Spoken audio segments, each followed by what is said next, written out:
Not everyone is a Sports Illustrated swimsuit model, period. And fuck you if you don't like it.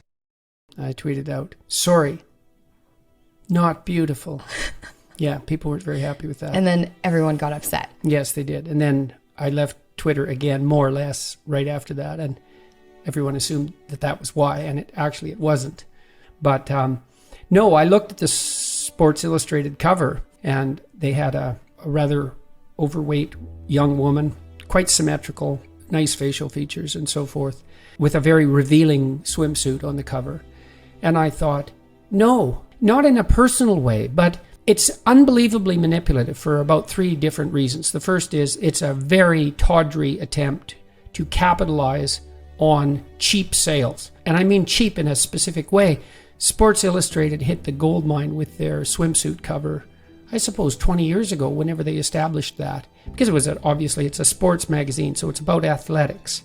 It's about athletic people. It's about athletic bodies. And they had a swimsuit issue, and it really was a big hit. And then it became kind of a cultural icon. And it's a very specific kind of cultural icon because it focuses on a very exceptional kind of high-end beauty. Mm-hmm. And so that beauty would involve symmetry and signals of youth, because that's part of beauty, sexual beauty, physical beauty, waist-to-hip ratio for women. But with Sports Illustrated, it's also highlighting a kind of athleticism in body type. And that's a very specific form of beauty. You have to be young, you have to be female, generally, you have to be extremely athletic, you have to be shapely in a very particular way, and that would be with a waist-to-hip ratio of 0.68, because that's what's been established cross-culturally as ideal from the perspective of male sexual interest, let's say, but that's also associated with fertility. Yeah. And so it's a marker that has a biological basis. And so even if you're a very beautiful woman, you're hard-pressed to be beautiful enough to be on the cover of Sports Illustrated for the swimsuit issue. And so it's a pinnacle achievement of sorts, and it's focused on a very idealized and specific form of beauty. And that's obviously exclusionary. It's obviously exclusionary. It excludes everyone. Mm-hmm. Right.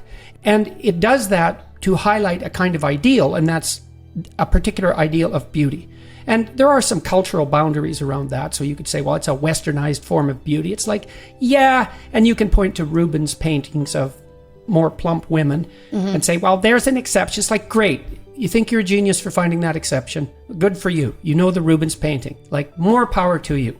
But that doesn't mean anything at all about the universality of images of beauty. So the cover bothered me a lot because it was a cheap manipulation of something that had been working very well for Sports Illustrated. It was also an insistence that all of a sudden this non-athletic body type is as beautiful as the standard swimsuit model for Sports Illustrated. And it's not. It's not as athletic, and it's not as healthy, and that's that.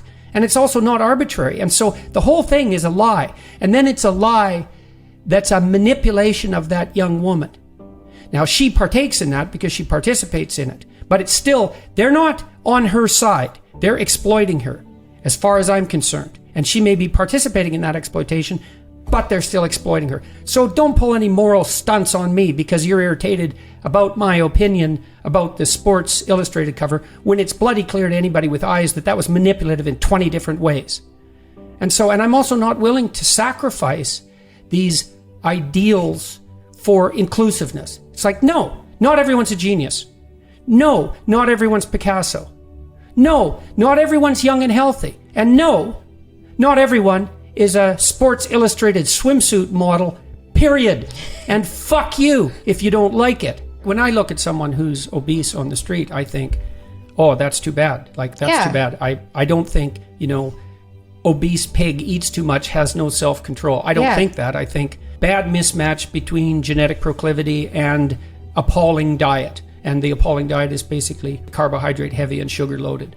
And fair enough, we tried hard, the whole world, to make calories cheap. Mm-hmm. And we did that. And we did that. So no one's starving, and great. But now we have an obesity problem, and it's a major problem. And I'm not going to pretend that it's okay. It's not okay. That doesn't mean I don't have sympathy for it. And I'm not willing to sacrifice any ideals for this idiot inclusiveness. I'm done with that.